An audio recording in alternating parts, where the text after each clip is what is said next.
গরমকালে কিন্তু আমাদের প্রচুর ডিহাইড্রেশন হয়, তাই আজকে বানাবো গ্রিন কিউকাম্বার হেলদি স্মুদি। শসার স্মুদি, শসা তো অবশ্যই লাগবে এটাকে। আর অনেক শসা বা ক্ষীরা কিন্তু অনেক সময় তিতা থাকে, সেই কারণে তিতাটা চলে যাবার জন্য এরকম করতে পারছি।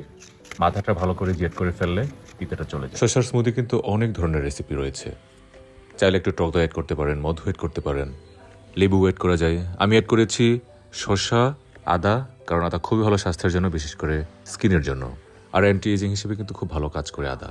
এরপর অল্প একটু কালো জিরা আর ব্ল্যাক পেপার, লবণ দিনই তাই ব্ল্যাক পেপার। পুদিনা পাতা অথবা তুলসী পাতাও অ্যাড করা যায়। আমার কাছে আজকে কিছুই ছিল না, তাই হাতে না গেলে যা আছে তাই নিয়ে হেলদি স্মুদি। এখন এটাকে ভালো করে ব্লেন্ড করতে হবে। সারা ইটস ডান।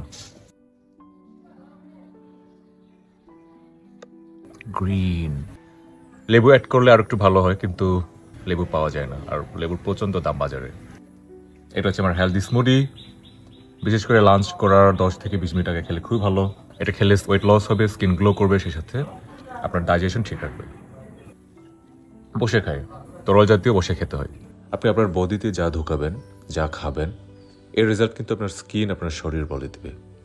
আর আমরা কত টাকা ব্যবহার করে বিউটি প্রোডাক্ট কিনে শরীরে লাগাই, ব্যবহার করি, কিন্তু আসল সৌন্দর্য কিন্তু ভেতর থেকে আসে। তাই হেলদি খান, একটু ওয়ার্কআউট করুন, আর মোস্ট ইম্পর্টেন্টলি আমার ব্লগ দেখুন। হা হা।